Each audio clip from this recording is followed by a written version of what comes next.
धर्म और शिक्षा पर इसके पहले कि मैं कुछ आपसे कहूं, एक छोटी सी कहानी से मैं अपनी बात शुरू करना चाहूंगा। एक सूफी फकीर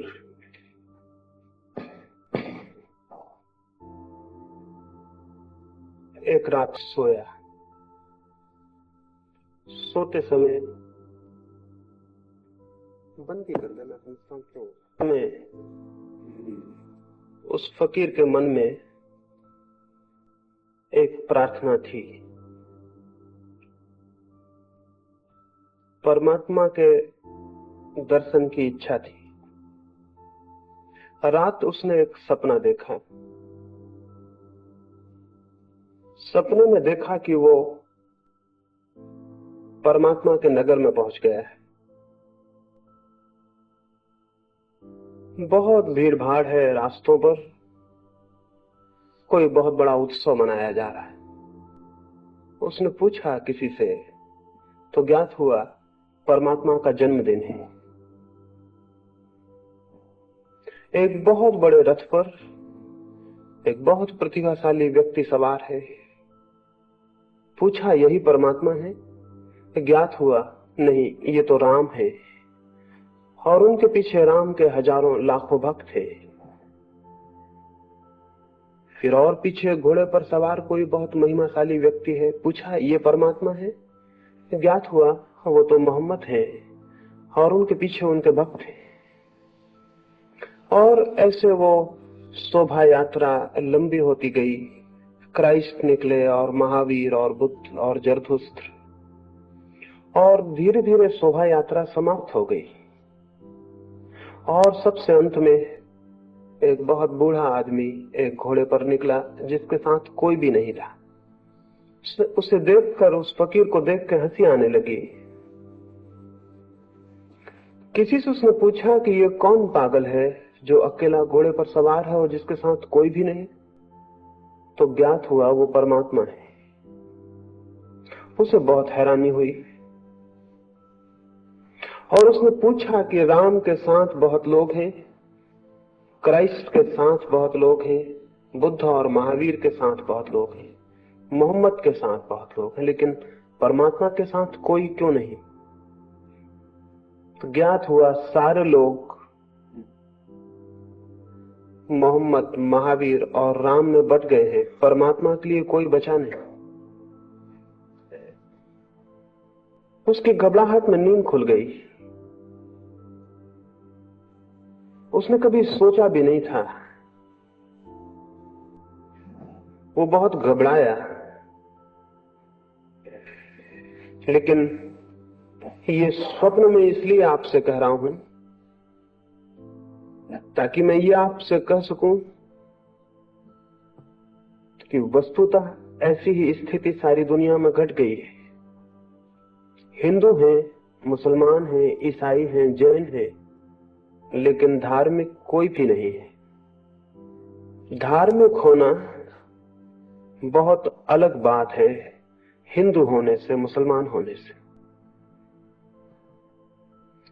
इसके पहले कि मैं धर्म और शिक्षा के संबंध में आपसे कुछ कहूं, ये कह देना जरूरी है कि धर्म से मेरा अर्थ हिंदू, मुसलमान और जैन से नहीं है, ईसाई और पारसी से नहीं है। जब तक कोई मनुष्य हिंदू है या मुसलमान है, तब तक धार्मिक होना असंभव है। और जितने लोग धर्म और शिक्षा के लिए विचार करते हैं, और जो लोग शिक्षा के साथ धर्म को जोड़ना चाहते हैं, धर्म से उनका अर्थ या तो हिंदू होता है या मुसलमान होता है या ईसाई होता है। ऐसी धार्मिक शिक्षा धर्म तो नहीं लाएगी, मनुष्य को और अधिक अधार्मिक बनाती है। इस तरह की शिक्षा तो कोई 4-5 हजार वर्षों से मनुष्य को दी जाती रही है, लेकिन उसने कोई बेहतर मनुष्य पैदा नहीं किया, उससे कोई अच्छा समाज पैदा नहीं हुआ। विपरीत, हिंदू, मुसलमान और ईसाई के नामों पर जितना अधर्म, जितनी हिंसा, जितना रक्तपात हुआ है, उतना किसी और बात से नहीं हुआ। ये जान के बहुत हैरानी होती है नास्तिकों के ऊपर, उनके ऊपर जो धर्म के विश्वासी नहीं है, बड़े पापों का कोई जिम्मा नहीं। बड़े पाप उन लोगों के नाम पर है जो आस्तिक हैं। नास्तिकों ने न तो मंदिर जलाए हैं और न मस्जिदें और न लोगों की हत्याएं की। हत्याएं की हैं उन लोगों ने जो आस्तिक है। मनुष्य को मनुष्य से विभाजित भी उन लोगों ने किया है जो आस्तिक है। जो अपने को धार्मिक समझते हैं, उन्होंने ही मनुष्य और मनुष्य के बीच दीवार खड़ी की है।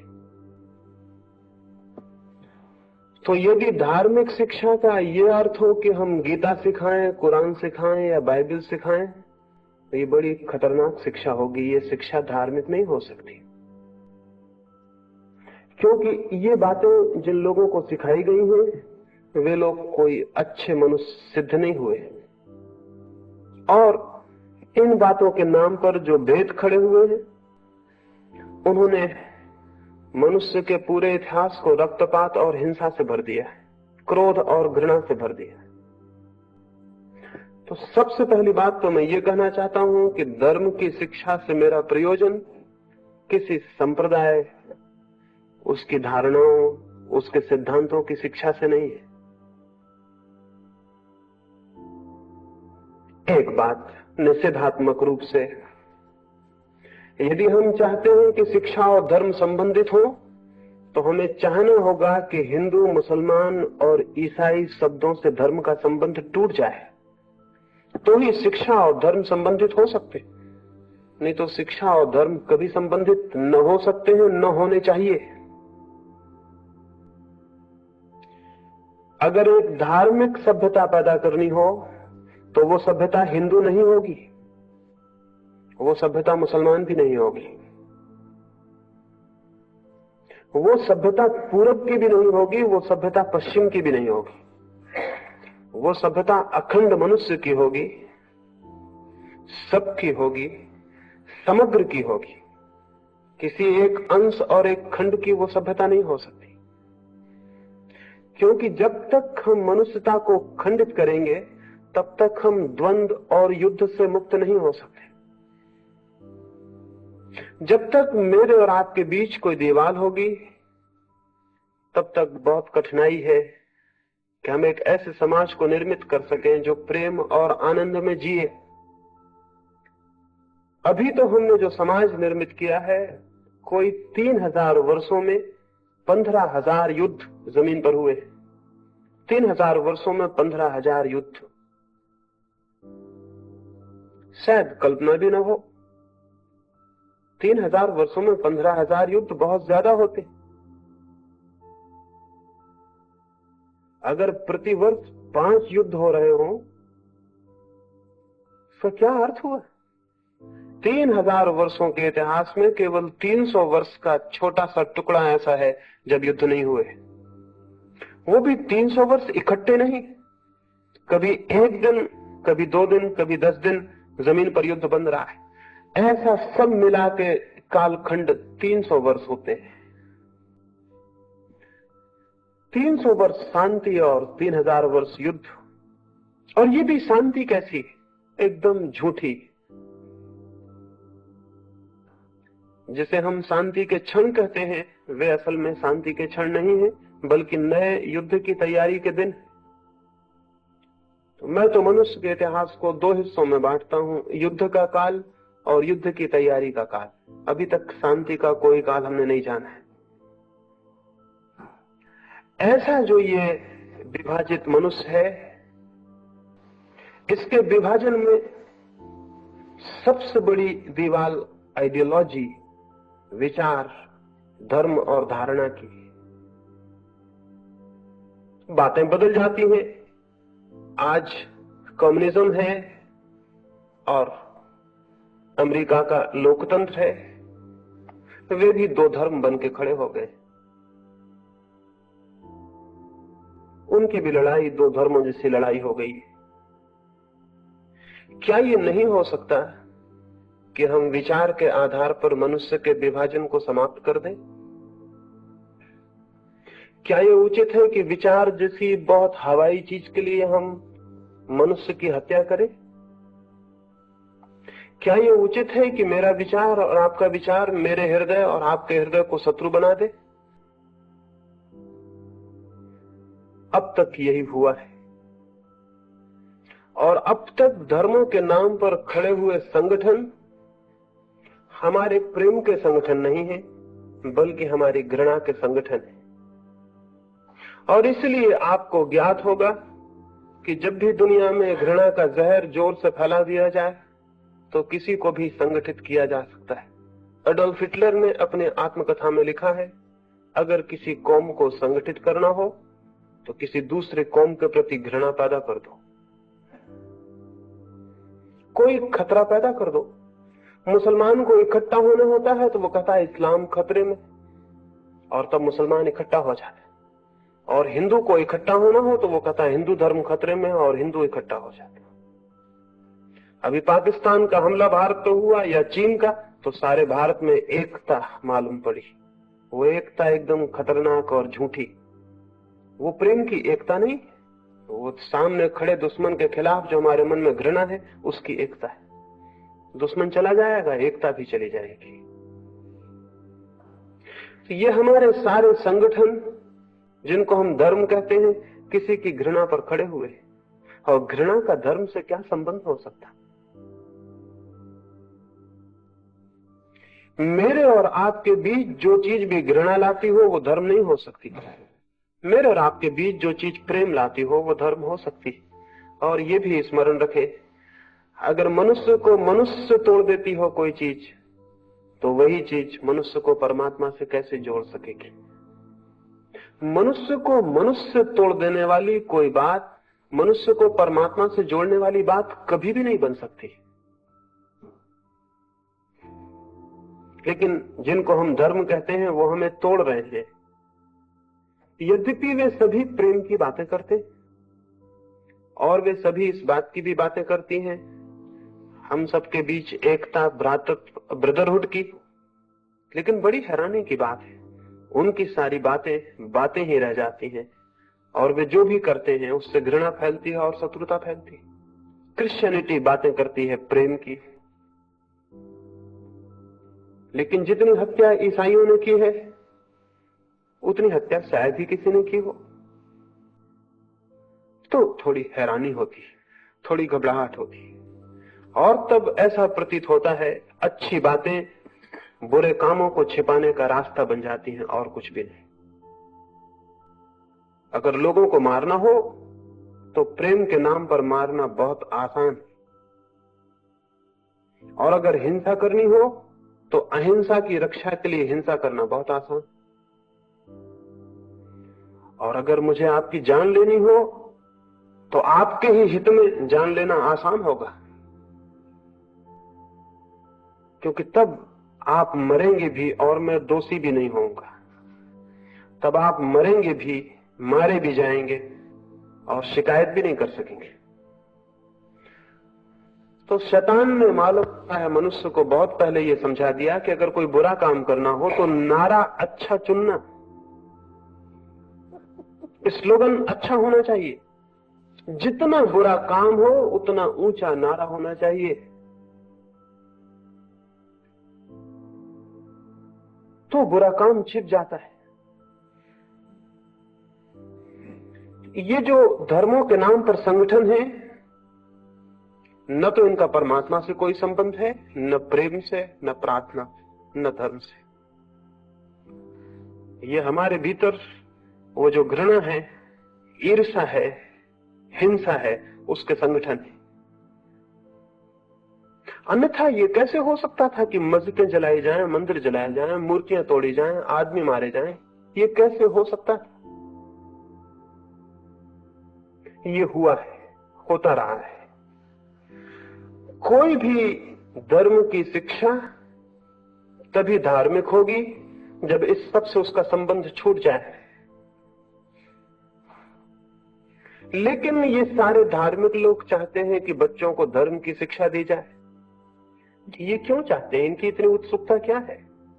इनकी उत्सुकता ये है कि कहीं बच्चे उन घेरों के बाहर न हो जाएं जिन घेरों के भीतर अब तक आदमी जिया है। क्योंकि अगर बच्चे उन घेरों और दीवालों के बाहर हो गए तो पुरानी पूरी की पूरी संस्कृति भूमिसात हो जाएगी, हो जानी चाहिए। उसे रोकने का भी कोई कारण नहीं है। तो पुराने सारे घेरे गिर जाएंगे, पुराने सारे स्वार्थ के केंद्र टूट जाएंगे, पुराना सारा शोषण टूट जाएगा। इसलिए हर पीढ़ी अपने बच्चों को अपनी सब बीमारियां दे जाना चाहती।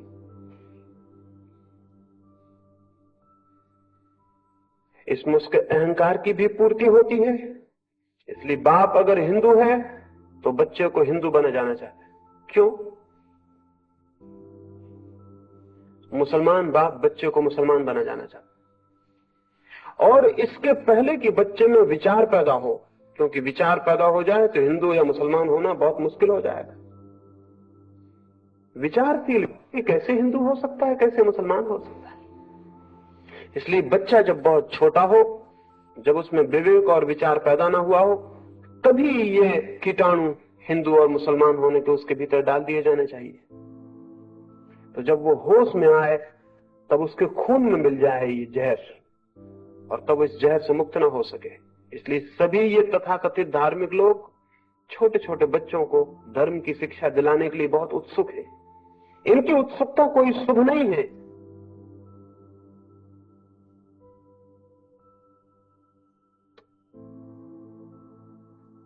और वो ये कि जब उनका विवेक जागृत नहीं हुआ है तब उनके भीतर विश्वास डाल दिए जाएं।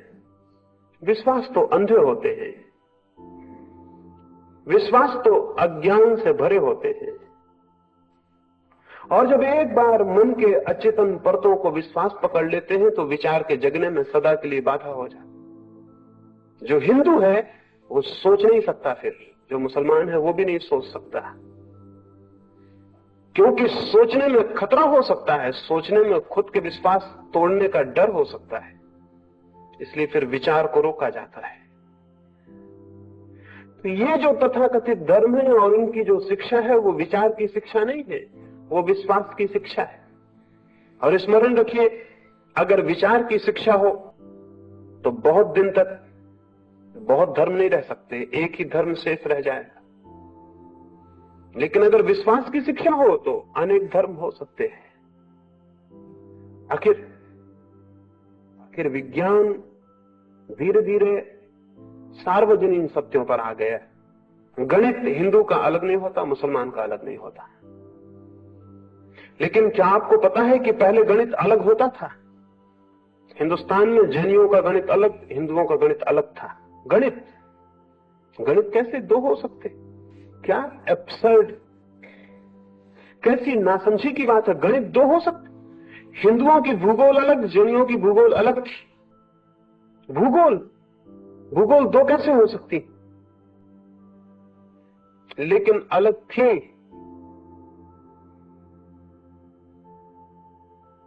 ये अलग इसलिए थी कि ये विश्वास पर खड़ी थी, इनपे विचार की कोई खोजबीन नहीं थी। विचार और तर्क का कोई आधार नहीं था। तर्क और विचार सार्वजनीन सत्यों पर ले आता है, और विश्वास स्थानीय होता है, सार्वजनीन नहीं होता, नहीं हो सकता, क्योंकि विश्वास को सार्वजनीन होने का कोई आधार नहीं होता है। फिर विश्वास अंधा होता है, उसके पास आंखें नहीं होती। क्या आपको पता है, अरस्तु जैसा विचारशील व्यक्ति भी अपनी किताब में लिखा है कि स्त्रियों के दांत पुरुषों से कम होते हैं। अरस्तु, और खुद की उसकी 2 औरतें थी, एक भी नहीं। और कभी भी बैठ के उन औरतों के दांत गिन सकता था। लेकिन नहीं, यूनान में यह विश्वास था कि औरतों के दांत कम होते। असल बात यह है कि पुरुष ये मानने को कभी राजी नहीं कि स्त्री उसके बराबर होती, उससे कम होनी चाहिए। पुरुष के बराबर कैसे हो सकती, दांत कैसे बराबर हो सकते, इसलिए कभी गिनने का सवाल नहीं उठा। 1000 साल तक यूनान के करोड़ों लोग ये मानते रहे कि स्त्रियों के दांत कम होते। किसी ने गिना नहीं, स्त्रियां घर घर में उपलब्ध है, पुरुषों से थोड़ी ज्यादा ही है, कम नहीं है। किसी ने गिनती नहीं की, किसी ने शक भी नहीं किया। विचार की पहली बुनियाद होती है शक, संदेह, डाउट, और विश्वास का आधार होता है कभी शक मत करना, संदेह मत करना। जो संदेह नहीं करता वो कभी विचार भी नहीं करता, वो कभी खोज भी नहीं करता। तो ये तथाकथित धर्म सिखाते हैं विश्वास करो, जबकि धर्म सिखाएगा विचार करो। और धर्म विश्वास पर खड़ा नहीं होगा, बल्कि विवेक पर खड़ा होगा। और विवेक पर जो धर्म खड़ा होगा वो बहुत शीघ्र, जिस भांति पदार्थ के संबंध में हमने सार्वजनीन यूनिवर्सल नियम खोज लिए, उसी भांति आत्मा और परमात्मा के संबंध में भी सार्वजनीन नियम खोज लेगा। विचार की गति सार्वजनीनता की तरफ है, यूनिवर्सलिटी की तरफ है। धर्म से और शिक्षा का संबंध तब होगा जब धर्म का संबंध विचार से हो, विश्वास से नहीं। और तब फिर वो हिंदू की और मुसलमान की शिक्षा नहीं रह जाएगी, तब वो धर्म की शिक्षा हो जाएगी। जब तक धर्म का संबंध विश्वास से है, तब तक धर्म की कोई शिक्षा नहीं हो सकती। धर्म का नाम भला लिया जाए, वो हिंदू की शिक्षा होगी या मुसलमान की या ईसाई की या जैन की शिक्षा होगी, ये कोई भी शिक्षा धार्मिक नहीं है। क्योंकि इस तरह से शिक्षित आदमी संकीर्ण हो जाता है, विराट नहीं। इस तरह से शिक्षित आदमी पक्षपातों, प्रेजुडिस से भर जाता है, विवेक उसका मुक्त नहीं होता बल्कि बंधा हो जाता है। इस तरह का व्यक्ति खोज करने में असमर्थ हो जाता है, क्योंकि जितने ज्यादा विश्वास उतनी खोज कठिन। खोज के लिए चाहिए मुक्त, विश्वास से स्वतंत्र चित्त, सब विश्वासों से मुक्त चित्त। लेकिन ये सारे धर्म तो सिखाते हैं कि जो संदेह करेगा वो नष्ट हो जाएगा। ये कोई धर्म नहीं सिखाते कि तुम विचार करो, क्योंकि हो सकता है कि विचार उन नतीजों पर ले जाए जो उनके नतीजों से मेल न खाएं। इसलिए विचार से ये भयभीत है, सारे धर्म विचार से भयभीत है। इसलिए दुनिया का कोई विकास नहीं हो सका, मनुष्य जाति का विकास नहीं हो सका। जहां विचार से भय है वहां विकास असंभव है। समस्त विकास विचार का विकास है। तो धर्म शिक्षा का केंद्र बन सकता है, लेकिन इसके पहले धर्म का केंद्र विचार को बनाना होगा, विश्वास को नहीं। इसके पहले कि धर्म शिक्षा में आए, धर्म को पुनर्शिक्षित होना पड़ेगा, धर्म को खुद पुनर्दीक्षित होना पड़ेगा। तो वैसा ही धर्म नहीं प्रवेश पा सकता विद्यापीठों में जैसा धर्म बाजार में प्रचलित है। वो गलत है, वो बुनियादी रूप से गलत है। तो विद्यापीठों में, शिक्षालयों में निश्चित ही धर्म आना चाहिए, क्योंकि ये बात अधूरी होगी कि हम केवल पदार्थ के संबंध में चिंतन करें। ये बात अधूरी होगी कि हम केवल पदार्थ के संबंध में खोजबीन करें। ये पूरे मनुष्य को जानने में बहुत अधूरी सिद्ध होगी। जानना ही होगा, सोचना ही होगा, विचारना ही होगा मनुष्य की चेतना के संबंध में, उसकी आत्मा के संबंध में। जीवन में पदार्थ ही सब कुछ नहीं है, कुछ और भी है, कुछ और विराटतर भी हमारे भीतर है। उसे खोजना होगा, जानना होगा, विचारना होगा। लेकिन ये जो तथाकथित धर्म है, ये उसे विचारने के लिए स्वतंत्रता देने को राजी नहीं। इन धर्मों का शिक्षा से कोई संबंध नहीं हो सकता है, और दुर्भाग्य होगा कि इनका कोई संबंध हो जाए। इनका संबंध नहीं होना चाहिए। लेकिन इसका यह अर्थ नहीं कि धर्म का संबंध नहीं होना चाहिए। धर्म का संबंध तो होना चाहिए। एक दिशा तो विज्ञान है, बाहर जो हमारे जगत है उसको हम खोज रहे हैं। एक दिशा धर्म है, भीतर हमारे जो जगत है उसे भी खोजना है। दो जगत है, एक हमारे बाहर है, एक हमारे भीतर है। राबिया नाम की एक फकीर औरत थी, एक दिन सुबह उसके दरवाजे पर उसके एक मित्र ने कहा कि राबिया बाहर आओ, बहुत सुंदर सूरज उग रहा है, बड़ी सुंदर सुबह, इतनी सुंदर प्रभात मैंने कभी नहीं देखी, बाहर आओ। राबिया ने कहा, मित्र मैं तुम्हें निमंत्रण देती हूं कि तुम ही भीतर आ जाओ, क्योंकि तुम जिस सूरज को देख रहे हो और जिस सुबह को, मैं उसके बनाने वाले को भीतर देख रही हूं।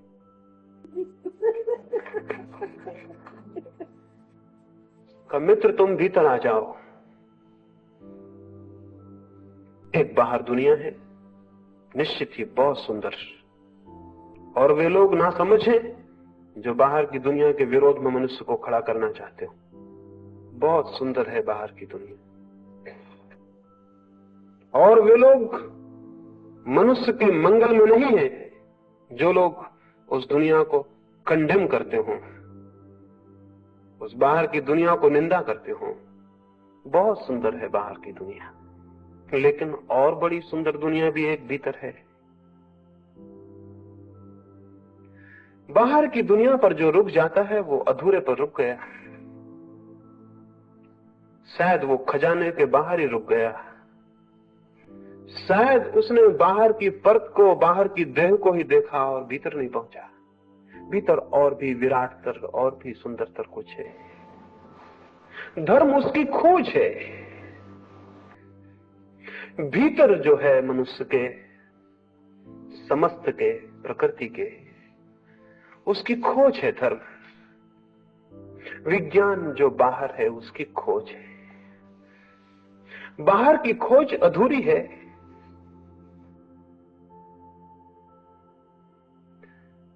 भीतर की खोज से शिक्षा का जरूर ही संबंध होना चाहिए, लेकिन जिन धर्मों को हम जानते हैं उनकी खोज भी भीतर की खोज नहीं है। वे बातें तो परमात्मा की करते, लेकिन बातें एकदम झूठी मालूम पड़ती हैं।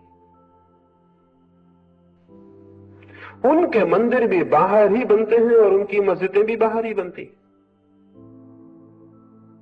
और उनकी मूर्तियां भी बाहर ही खड़ी होती, और उनके शास्त्र भी बाहर हैं और उनके सिद्धांत भी बाहर हैं, और इन बाहर की चीजों पर वे लड़ते भी देखे जाते हैं। उनका आग्रह भी है इन पर, वे भी मनुष्य को भीतर नहीं ले जाते।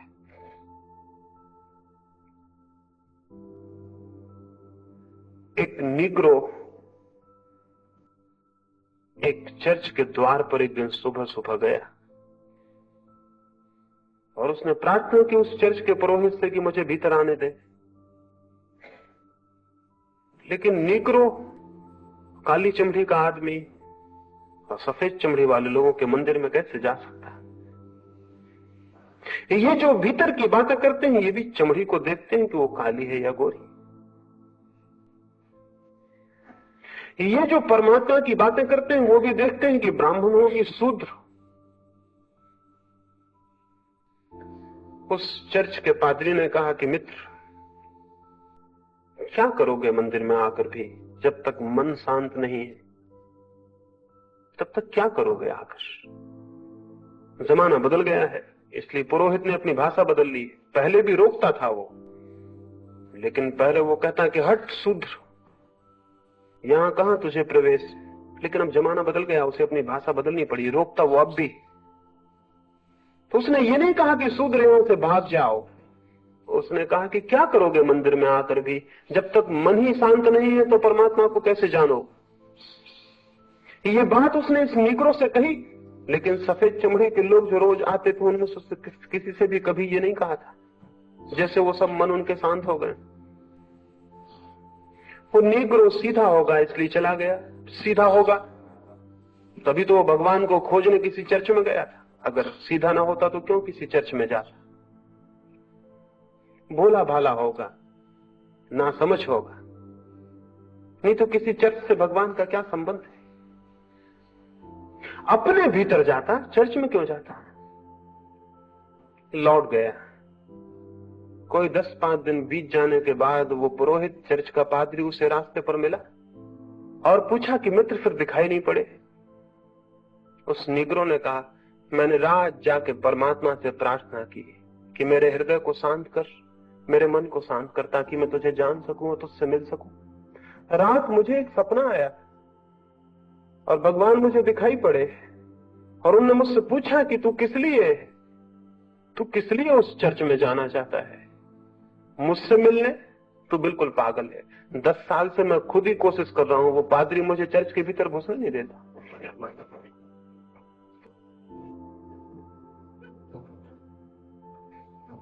तो जहां मैं नहीं जा सका हूं तो वहां तू जा सकेगा, ये बहुत कठिन है। इन मंदिरों में और मस्जिदों में और इनके आग्रह करने वाले लोगों में बाहर के प्रति इतनी आस्था है, इतना आग्रह है कि ये भीतर के प्रति जानकार हो, ये संभव नहीं मालूम होता।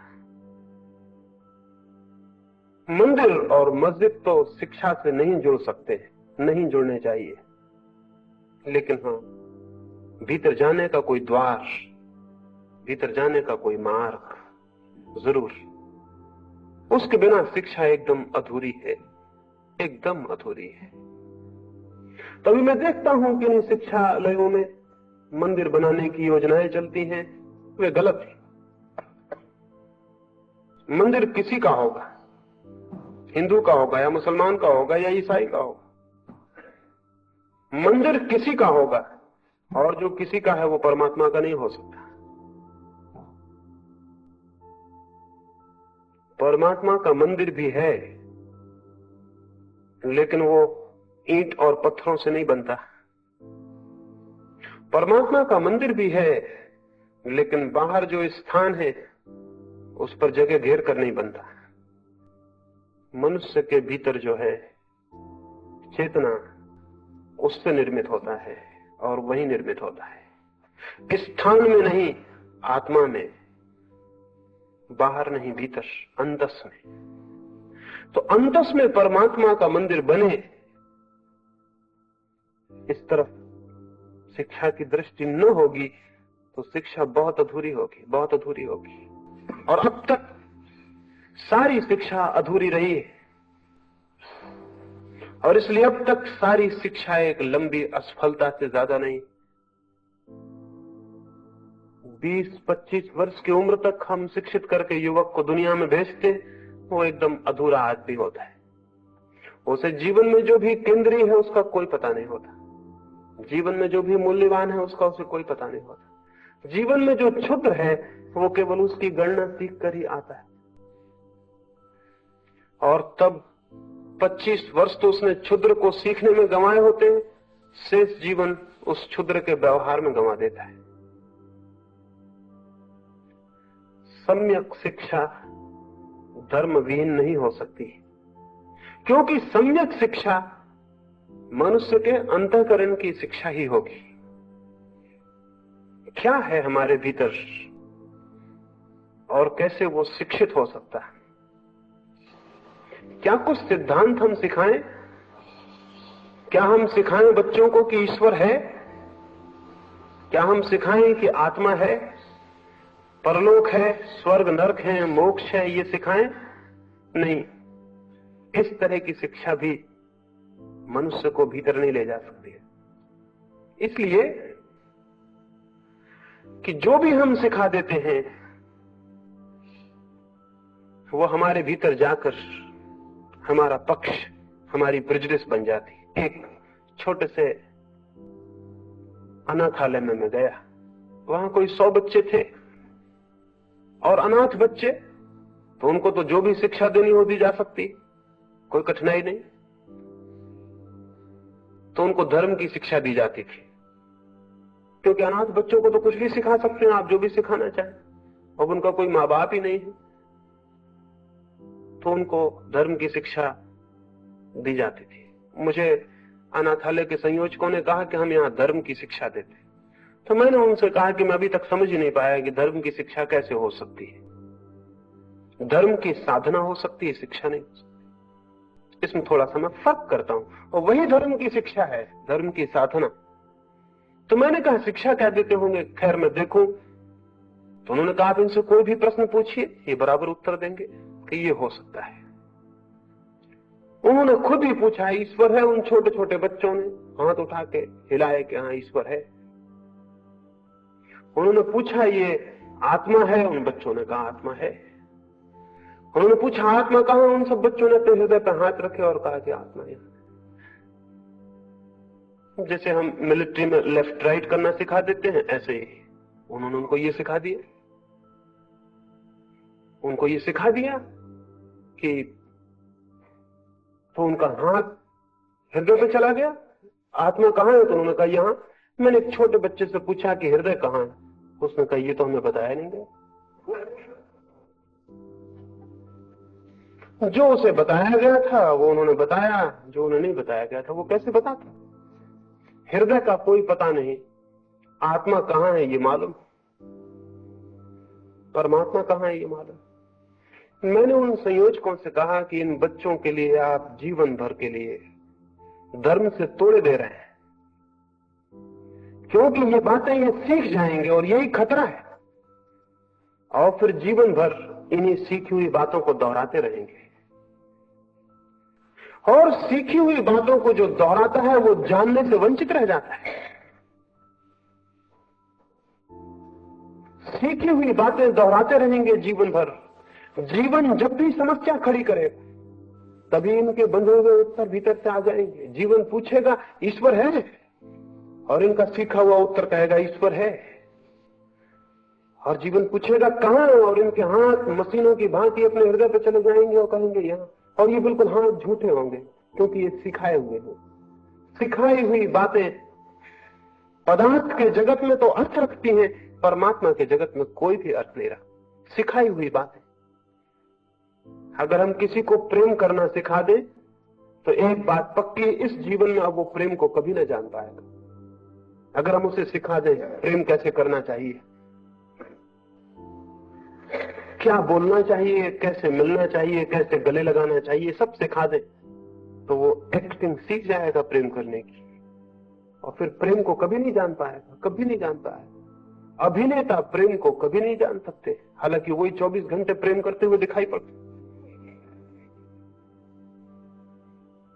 कभी भी अभिनेता प्रेम को नहीं जान सकता है, क्योंकि प्रेम उसकी ट्रेनिंग है, प्रशिक्षण। प्रेम उसने सीखा है। प्रेम उसके लिए एक कला है, एक आर्ट। प्रेम उसके लिए जीवन नहीं, अनुभव नहीं।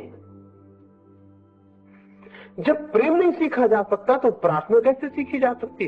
प्रार्थना तो प्रेम का और भी गहनतम रूप है। और जब प्रेम नहीं सीखा जा सकता तो परमात्मा कैसे सीखा जा सकता है? परमात्मा तो हमारे जीवन में जो सबसे ज्यादा अननोन है, सबसे ज्यादा अज्ञात है, वही है। उसे सीखा नहीं जा सकता, उसे जाना जा सकता है। तो धर्म की शिक्षा का यह मतलब नहीं हो सकता कि आपको कुछ सिद्धांत सिखा दिए जाएं और आपको उनकी परीक्षा दिलवा दी जाए और आप परीक्षा में पास हो जाएं। जीवन में जो भी महत्वपूर्ण है उसकी कोई परीक्षा नहीं हो सकती। जीवन में जो व्यर्थ है उसी की परीक्षा हो सकती है।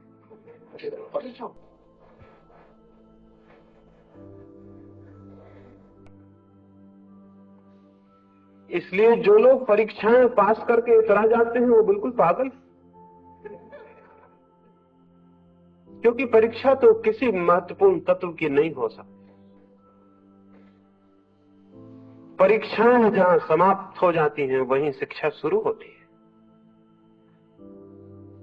जहां तक परीक्षाएं चलती हैं वहां तक आप बचपन में हैं, वो सब बच्चों की बातें हैं। जीवन की प्रौढ़ता बड़ी और बात है। तो धर्म जाना जा सकता है, सिखाया नहीं जा सकता। कोई दूसरा आपको नहीं सिखा सकता। कोई सिद्धांत, कोई उपदेश आपको धार्मिक नहीं बना सकते। फिर क्या करें, क्या हो? हम बीज बो देते हैं, फिर पौधे को निकालते थोड़ी हैं। बीज से पौधा निकलता है। हम केवल व्यवस्था जुटा देते हैं, बीज को डाल देते हैं, पानी, खाद और सब जुटा देते हैं, बागुड़ लगा देते हैं, फिर पौधा निकलता है, पौधा निकाला नहीं जाता, फिर उसमें कलियां आती, कलियां निकाली नहीं जाती, फिर कलियां फूल बनती हैं, कलियों को फूल बनाया नहीं जाता, बाकी फिर सब होता है। हम सिर्फ अवसर जुटा देते हैं।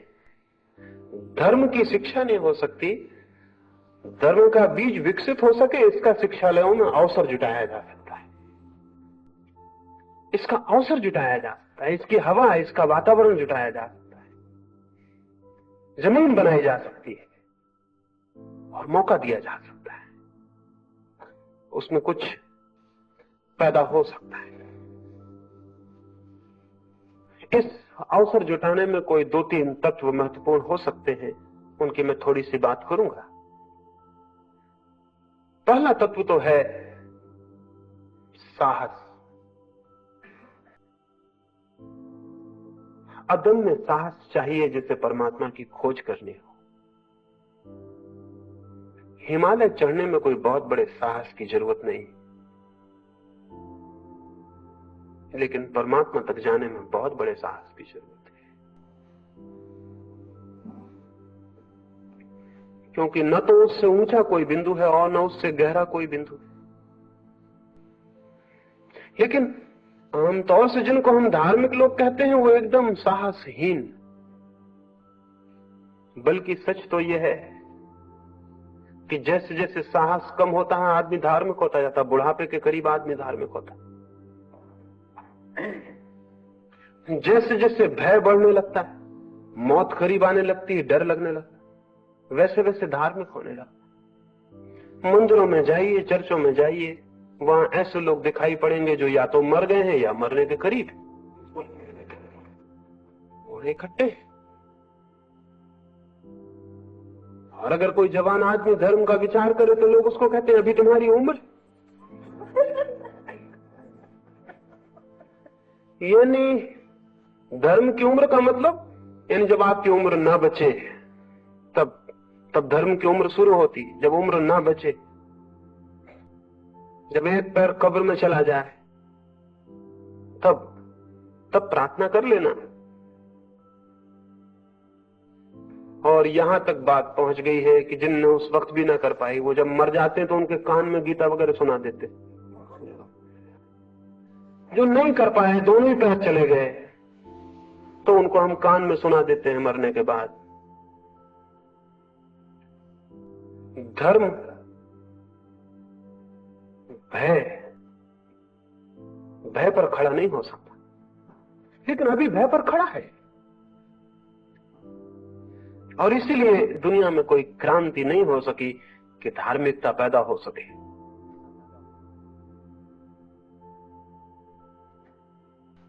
जो भयभीत है वो कभी धार्मिक नहीं हो सकता, क्योंकि भयभीत मन खोज करने में समर्थ नहीं रह जाता। अभय चाहिए, फियरलेसनेस चाहिए, एकदम अभय चाहिए। यानी उस सीमा तक अभय चाहिए कि अगर परमात्मा को भी इंकार करना पड़े तो इंकार किया जा सके। उस सीमा तक अभय चाहिए। इसलिए नास्तिकता को मैं आस्तिकता की पहली सीढ़ी कहता हूं। जो आदमी नास्तिक ही नहीं हो सकता वो कभी आस्तिक नहीं हो सकेगा, कभी आस्तिक नहीं हो सकेगा। नास्तिकता पहली सीढ़ी है। आस्तिकता उसके बाद ही हो सकती है। जो नास्तिक होने के पहले आस्तिक है, उसकी आस्तिकता बिल्कुल झूठी हो, बेजान, मुर्दा होगी। साहस, और सबसे बड़ा साहस कौन सा है? सबसे बड़ा साहस है झूठे ज्ञान को अस्वीकार करने का साहस। अगर तुम्हें पता नहीं है कि ईश्वर है तो कभी राजी मत होना मानने को कि ईश्वर है। अगर तुम राजी हो गए फिर जान नहीं पाओगे। राजी मत होना अगर तुम्हें पता नहीं है। अगर तुम्हें पता नहीं है कि ईश्वर है तो तुम कहना कि मुझे पता नहीं है कि ईश्वर है। चाहे कोई तुम्हें कितना ही झुकाए, चाहे प्रलोभन दे कि स्वर्ग जाओगे अगर ईश्वर को मानोगे, और चाहे भयभीत करे कि नर्क भेज देंगे अगर ईश्वर को नहीं मानोगे, तो तुम नर्क जाने को राजी हो जाना, स्वर्ग जाने की फिक्र छोड़ देना, लेकिन कहना कि मैं भी जानता नहीं हूं तो मैं भी मानने को राजी नहीं हो सकता। इतना साहस न हो तो ईश्वर की खोज नहीं हो सकती, धर्म की खोज नहीं हो सकती। भयभीत लोग क्या करेंगे? भयभीत लोग अपने भय के कारण ही कुछ भी मानने को राजी हो जाते हैं, कुछ भी मानने को राजी हो जाते हैं। सबके भीतर भय है मरने का कि कहीं मर न जाएं। इसलिए जो कौम जितनी ज्यादा मरने से डरती है वो कौम उतनी ही आत्मा की अमरता में विश्वास करने लगती है। ये हमारी कौम, यहां जितने मरने से डरने वाले लोग हैं जमीन तो और कहीं भी नहीं। तो ये कौम आत्मा की अमरता में खूब निष्ठा रखती है। क्यों? ये निष्ठा कोई आपके ज्ञान के कारण नहीं है, मरने का डर कि कहीं मर न जाए। तो कम से कम एक बात तो तय है कि आत्मा अमर है, शरीर मरेगा मरेगा, हम थोड़ी मरने वाले, मैं तो बचूंगा। ये जो मरने का भय है ये आपकी आत्मा का विश्वास बना हुआ है। ये विश्वास बिल्कुल झूठा है, ये भय पर खड़ा हुआ है। इस विश्वास का कोई भी मूल्य नहीं। ये विश्वास धार्मिक नहीं है, ये केवल भयभीत रुग्ण चित्त की आस्था है, सुरक्षा है, सिक्योरिटी घबराहट में पकड़ ली गई। शिक्षा भय को अलग करे, साहस के लिए तैयार करे। पहली बात, अगर धार्मिक जीवन को जन्म देना है तो एक अदम्य साहस पैदा करना पड़े, भय से मुक्त करना पड़े। अभी सारा धर्म भयभीत है, भय से ग्रसित है। सारी हमारी नैतिकता भय पर खड़ी है। चौरस्ते पे पुलिस वाला खड़ा हुआ है और सबसे बड़ा पुलिस वाला हमने परमात्मा खड़ा कर रखा है ऊपर। इधर पुलिस वाला डरवाए हुए है कि चोरी मत करना, उधर परमात्मा डरवाए हुए कि चोरी मत करना। पुलिस वाले में और परमात्मा में हमने एक आंतरिक संबंध बना रखा है। ये डरवाता है कि इधर सजा करवा देंगे और अगर इससे बच गए तो उस बड़े पुलिस वाले से बच ही नहीं सकते, वो नरक भेज देगा, वो वहां आग में डालेगा और ये करेगा। और इस भय पर जो नीति खड़ी होती, जो धर्म खड़ा होता है, वो थोथा होता है, झूठा होता है। उसकी प्राणों में कोई गति नहीं होती, उसके प्राणों में कोई बल नहीं होता। तो स्मरण रखना, धर्म का पहला सूत्र है अभय। इसलिए भय के कारण किसी सिद्धांत को कभी अंगीकार मत करना, कभी स्वीकार मत करना। अच्छा है अज्ञान में मर जाना, लेकिन झूठे ज्ञान में जीना बहुत बुरा है। क्योंकि जो आदमी झूठे ज्ञान को स्वीकार कर लेता है उसका अज्ञान ढक जाता है। अज्ञान मिटता नहीं, अज्ञान ढक जाता है। और जब अज्ञान ढक जाता है तो ज्ञान की खोज की प्रेरणा नष्ट हो जाती है, फिर कोई प्रेरणा नहीं रह जाती। अगर मेरे पैर में फोड़ा है और मैं उसको ढांक लूं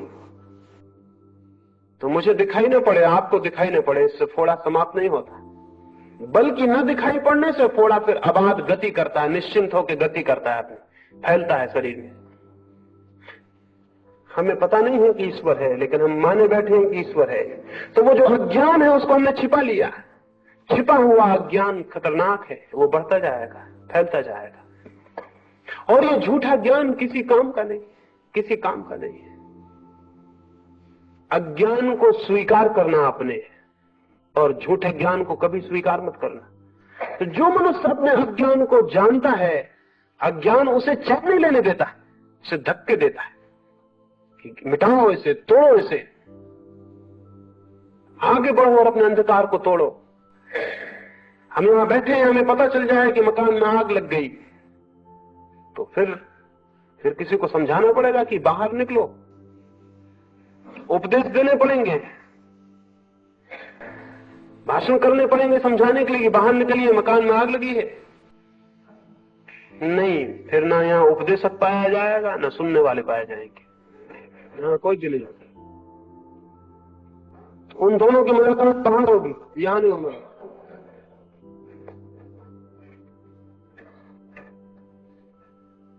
ये जो जीवन है हमारा, इसका अज्ञान अगर हमें दिखाई पड़ने लगे तो अज्ञान लपटों की भांति चारों तरफ अंधकार, अज्ञान, अपने आप गति लाता है कि बाहर निकलो, इसके बाहर उठो।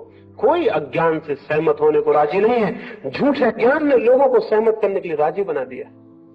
दुनिया में कोई अज्ञान को सहने के लिए राजी नहीं है, लेकिन झूठे किताबी ज्ञान ने, उपदेशों ने लोगों को राजी बना दिया, अज्ञान को सहमत होने के लिए तैयार कर दिया। हम अपने अज्ञान से सहमत हो जाते। हमारे अज्ञान को रोकने में उन लोगों ने सहायता पहुंचाई है जिन्होंने हमें ज्ञान सिखा दिया है। ज्ञान तो सिखाया भी नहीं जा सकता, अज्ञान तोड़ा जा सकता है, ज्ञान सिखाया नहीं जा सकता। और अज्ञान टूट जाए तो जो क्रांति घटित होती है वो ज्ञान है। अज्ञान मिट जाए तो जो शेष रह जाता है वो ज्ञान। तो तुम ज्ञान इकट्ठा करने की कोशिश मत करना धर्म के जगत में, विज्ञान के जगत में करना, क्योंकि विज्ञान सिर्फ इंफॉर्मेशन है, विज्ञान कोई ज्ञान नहीं, सिर्फ सूचना है। इसलिए तुम सूचना इकट्ठी करना विज्ञान के जगत में। विज्ञान हमेशा बाहर से सीखा जाएगा, क्योंकि वो सूचना है, ज्ञान नहीं है। धर्म कभी बाहर से नहीं सीखा जा सकता, वो सूचना नहीं है, वो ज्ञान है। तो बाहर से जो भी सिखाया गया उसे छोड़ देना। तो शिक्षालय ये कर सकते हैं कि बाहर से सिखाए गए धर्म से छुटकारा दिलवाएं, साहस पैदा करें, हिम्मत दें, अभय बनाएं, और युवकों को कहें कि तुम खोजना और उनके अज्ञान का दर्शन कराएं कि तुम अज्ञान में हो। खोजने के क्या सूत्र हो सकते हैं, मार्ग हो सकते हैं, वो उन्हें बताएं। खोजने का पहला सूत्र है, अशांत चित्त कभी कुछ खोज नहीं सकता। अशांत चित्त कैसे खोजेगा? अशांत चित्त तो अपनी अशांति में इस भांति आबद्ध हो जाता है कि खोज असंभव हो जाती है। खोज के लिए चाहिए शांत चित्त, खोज के लिए मौन चित्त, खोज के लिए चाहिए एक गहरी शांति। तो चित्त कैसे शांत हो, उसकी दिशा। चित्त कैसे मौन हो, उसकी दिशा। चित्त कैसे निर्विचार हो, उसकी दिशा। इसकी भूमिका शिक्षा में जुटाई जानी चाहिए। अभी तो हम जो कर रहे हैं वो उल्टा कर रहे हैं। अभी तो हम मौन होना बिल्कुल भी नहीं सिखाते। अभी तो हम विचार से भरते हैं, और जितना जो व्यक्ति विचार से भर जाता है समझते उतना ज्यादा शिक्षित हो गया। इसलिए आपको पता है जिन मुल्कों में शिक्षा बढ़ती जाती है उन मुल्कों में पागलों की संख्या भी बढ़ती जाती है।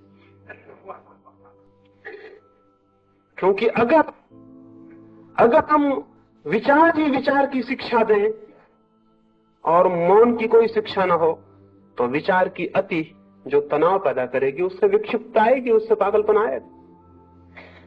पश्चिम के तो बड़े विचारक, करीब करीब सभी बड़े विचारक, बड़े कवि, बड़े चित्रकार बिना पागल खाने जाए बिना छूटते नहीं। बल्कि अब तो मुझे ऐसा लगने लगा कि जो पागल खाने नहीं जाता वो थोड़ा मीडियाकर है, वो जीनियस नहीं है, वो प्रतिभाशाली नहीं है, छोटा मोटा है इसलिए नहीं जाता, बच जाता है। लेकिन बड़ा विचारक तो जाते ही। सभ्यता जैसे जैसे विकसित हुई है पागलपन बढ़ा है। ये क्यों? ये विचार का अति टेंशन है, अति तनाव है। हम सिर्फ एक आदमी को हम चलना सिखा दें और रुकना ना सिखाएं तो क्या होगा? पागल नहीं हो जाएगा। उसको चलना सिखाएं, रुकना ना सिखाएं, ठहरना ना सिखाएं, वो चलते ही रहे तो क्या होगा?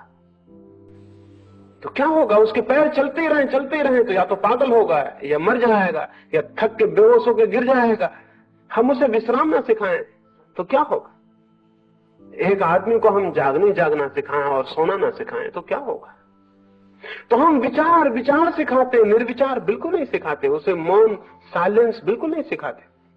उसका परिणाम क्या होगा? ये विचार की अति मस्तिष्क को इतने तनाव से भर देगी कि उस तनाव का अंतिम परिणाम यही हो सकता है कि मस्तिष्क टूट जाए, स्नायु जवाब दे दें, वो पागल हो जाए।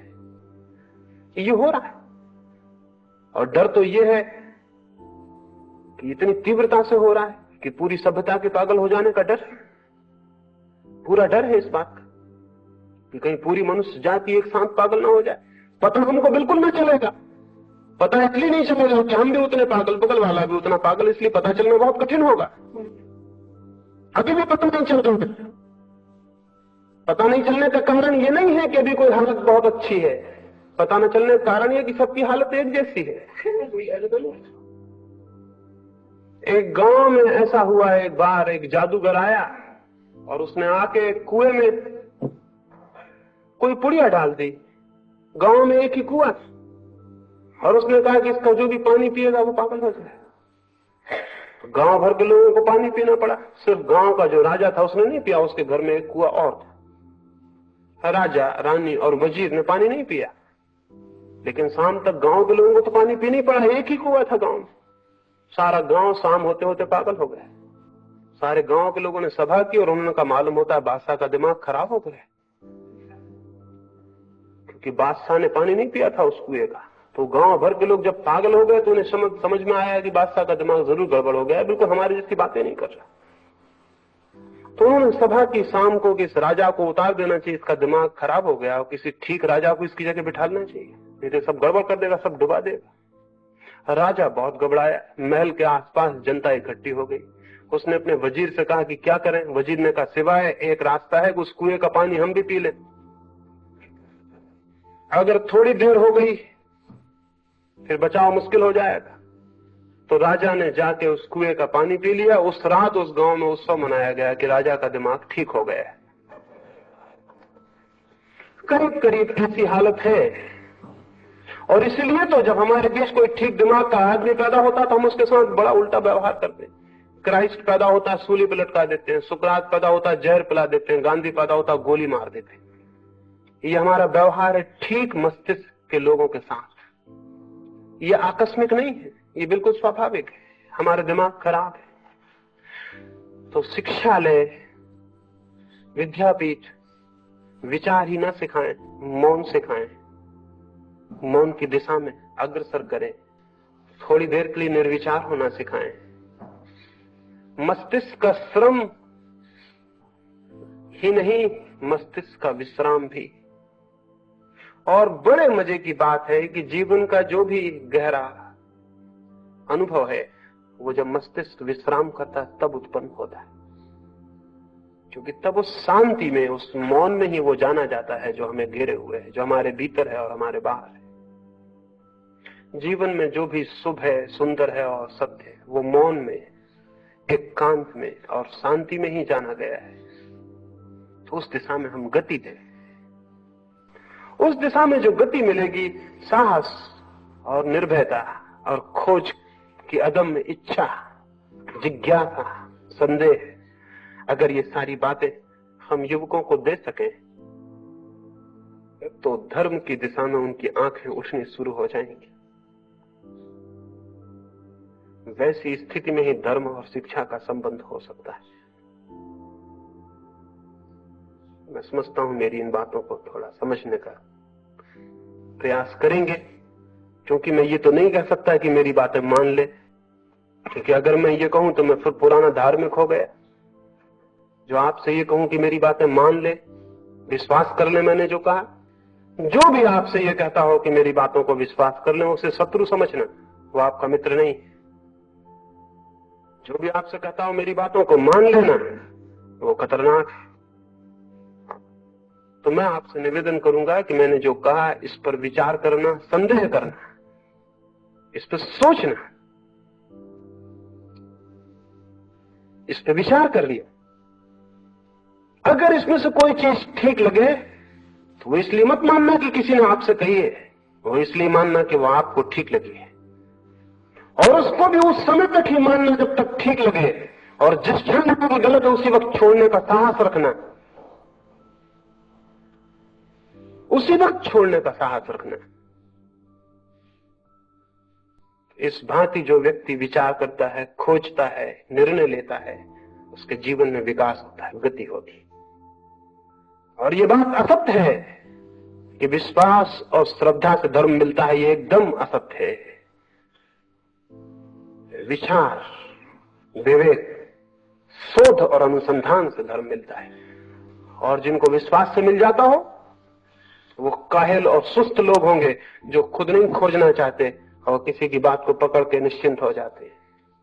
वे भी बाजार जाते हैं, 2 पैसे की हंडिया खरीदते हैं तो उसको भी बजाते हैं, लेकिन परमात्मा को बिना बजाए स्वीकार कर लेते। बेईमान है, आलसी है, सुस्त है, खुद खोज करने की श्रम से बचना चाहते हैं।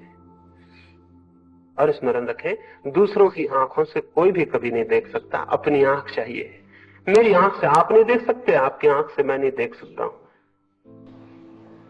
लेकिन उपदेशकों के हित में यही है, पुरोहितों के हित में यही है कि वो कहें तुम्हें आंखों की क्या जरूरत है, हमारे पास आंखें हैं, हमारी आंखों से देख लो। उनके लिए हित में है, क्योंकि लोग जितने ज्यादा अंधे होंगे उतनी ही बड़ी भीड़ उनके पीछे खड़ी होगी, और लोग जितनी भीड़ों की भांति होंगे उतना ही ज्यादा उनका अनुगमन होगा और शोषण होगा। धर्म मनुष्य को विवेक और तेज युक्त बनाता है, और ये तथाकथित धर्म उसको विवेकहीन, तेज शून्य और भेड़ जैसा बना देते हैं। एक अध्यापक ने मुझे कहा, उन्होंने अपने गांव के एक छोटे से स्कूल में बच्चों से पूछा कि एक बगिया के भीतर 11 भेड़ें बंद हैं, अगर उनमें से 5 छलांग लगा के बाहर निकल जाएं तो पीछे कितनी बचेंगी? एक छोटे से बच्चे ने कहा कि बिल्कुल भी नहीं। उनका तो कैसा पागल है, 11 भेड़ें बंद है, 5 छलांग लगाएंगी तो कितनी बचेंगी? उस बच्चे ने कहा, आप गणित जानते होंगे, मैं भेड़ों को जानता हूं, भेड़ें मेरे घर में हैं, एक भी नहीं बचेगी, क्योंकि जहां 5 गई वहां बाकी 6 भी चली जाएंगी, पीछे कोई बचने वाला न होगा। तो उसने कहा, आप गणित जानते होंगे, मैं भेड़ों को जानता हूं, गणित का मुझे पता नहीं, लेकिन भेड़ एक ना बचेगी पीछे। तो ये सारे धर्मशास्त्री, धर्म पुरोहित, ये हिंदू और मुसलमान और मस्जिद और मंदिर वाले लोग चाहते हैं मनुष्य ना हो दुनिया में, भेड़ें हो। राजनीतिज्ञ भी यही चाहते हैं कि भेड़ें हो। दुनिया के तथाकथित सभी तरह के नेता, चाहे वो धर्म के नेता हो चाहे राज के नेता हो, वो सभी चाहते हैं कि भेड़ें हो, क्योंकि भेड़ें अनुगमन करने में बड़ी कुशल होती हैं और कभी इंकार नहीं करती। ये जितने भी शोषण करने वाले लोग हैं वो सभी यही चाहते हैं।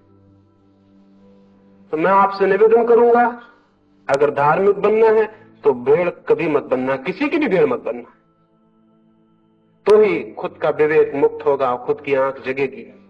न तो किसी के अनुयायी बनने की जरूरत है और न किसी के अपना अनुयायी बनाने की जरूरत है। धर्म की खोज एक एक मनुष्य की वैयक्तिक खोज है,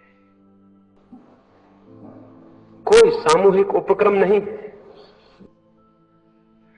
प्रेम मैं अकेला करता हूं, न किसी का अनुगमन करता हूं, न किसी को नेता मानता हूं। प्रार्थना भी मैं अकेला ही करूंगा, परमात्मा भी मैं अकेला ही खोजूंगा। इतने साहस से, इतने हिम्मत से, इतने आत्मविश्वास से जो गति करता है वो एक दिन जरूर उसको पा लेता है जो पा लेने जैसा है। उसे कैसे हम पा सकते हैं उसके संबंध में कुछ और मैं संध्या बात करूंगा।